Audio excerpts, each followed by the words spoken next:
आप देख रहे हैं एल इंडिया न्यूज। हम हैं लाल जी, पक्ष ना विपक्ष, हम हैं निष्पक्ष। जो दिखेगा उसे दिखाएंगे, सच को आप तक लाएंगे। खबर में है दम, खबर में रहेगी दम। देखते रहो हर दम, लेकिन सब्सक्राइब चैनल को जरूर करें। आगे दिखा रहे हैं सारा नजारा। इतने सीनियर जर्नलिस्ट हो, मुझे उम्र से आप लग रहा है कि आप सीनियर जर्नलिस्ट होंगे। ये कहिए कि कांग्रेस पार्टी अब मुखर हुई है। ये वही कांग्रेस पार्टी है जिसने जाति जनगणना के आंकड़े नहीं दिए, जाति जनगणना नहीं होने दिए। ये चमत्कार है, प्रखर मत बोलिए, ये चमत्कार है।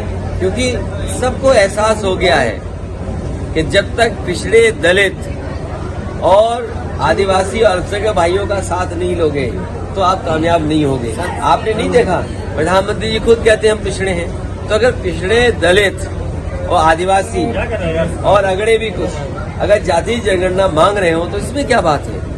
तो ये तो चमत्कार सही है कि कांग्रेस पार्टी भी चमत्कार में आ गई और कह रही है उन्हें भी जाति करना चाहिए, क्योंकि उन्हें पता है कि वो वोट जो ढूंढते थे वो वोट अब उनके साथ नहीं है। सर, तल्खी की यही तो वजह नहीं है। नहीं, तल्खी की वजह ये नहीं है। तल्खी की वजह मैंने आपको बता दिया कि अगर आजमगढ़ के साथ किसी पार्टी के लोगों का इमोशन है तो दूसरे पार्टी के लोगों को बड़ा सावधान होकर के बोलना चाहिए, क्योंकि अगर वो आजमगढ़ के लिए बोल रहे हैं तो उनके भी क्षेत्र हैं जिनसे उनका भी इमोशन है। अगर हम लोग इस तरह की टिप्पणी करेंगे तो आपके पास जवाब नहीं होगा। सर, वो भी आज का एक बयान आया, थोड़ी नीचे कर, अरे आईडी नीचे कर लो यार थोड़ी।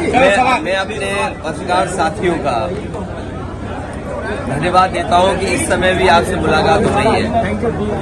और ये समाजवादी पार्टी के शिविर, लोक जागरण कार्यक्रम लगातार इसी तरह चलते रहेंगे। कल शाहजहांपुर में था और आज खत्म हुआ है। हरदोई का आज शुरू हुआ है, कल खत्म हो जाएगा। मुझे उम्मीद है कि इन लोक जागरण कार्यक्रम के माध्यम से हमारे कार्यकर्ता जागरूक हो रहे हैं। कार्यकर्ताओं के सामने क्या चुनौती है, किन परिस्थितियों में किन चुनौतियों का मुकाबला करना है, उन तमाम चीजों को समाजवादी पार्टी के वरिष्ठ नेता कार्यकर्ताओं के बीच में पहुंचा रहे हैं। और मुझे उम्मीद है कि जो बदलाव हम 22 में चाहते थे, समाजवादी लोग उस बदलाव को नहीं कर पाए। लेकिन इस बार जब 24 का चुनाव होगा, चरम सीमा पर महंगाई, चरम सीमा पर बेरोजगारी, चरम सीमा पर अन्याय, परिवर्तन होकर के रहेगा। और इस बार हरदोई और मिश्रिक लोकसभा दोनों समाजवादी जीतने जा रहे हैं। सर, जो गठबंधन बन रहा है, हवाई अड्डा है, उसके धार्मिक नाम का, अरे बीजेपी से और क्या उम्मीद करोगे आप। हम सब व्रत पे हैं, बीजेपी स्वीकार ही नहीं करेगी। और बीजेपी जो करती है वो किसको नहीं पता है। तो ये कोई नई बात है क्या? ये बीजेपी का तरीका है काम करने का।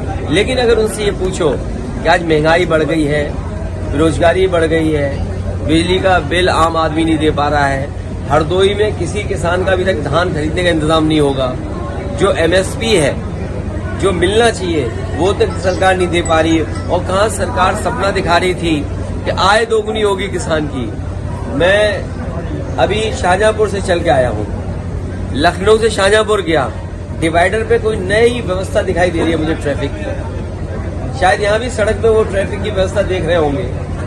तो सोचिए, अगर ट्रैफिक व्यवस्था का सब इंतजाम किसी के हाथ में चला जाएगा तो लोग मरेंगे कि नहीं मरेंगे। हरदोई में भी लोग मरे होंगे। सर, स्वामी प्रसाद महोदय का एक बयान है, हम सब हिंदू हैं, इसका मतलब आप भी हिंदू हो, हम भी हिंदू हैं। सर, उन्होंने कहा इसका मतलब इस स्तर पर इस तरह के कार्यक्रम कर रहे हैं, क्या लाभ मिलेगा? ये देखिए, लाभ ये है कि हमारा कार्यकर्ता जागरूक है और उसको समझ में आना चाहिए कि बीजेपी के आने से बाबा साहब भीमराव अम्बेडकर जी का संविधान खत्म हो जाएगा।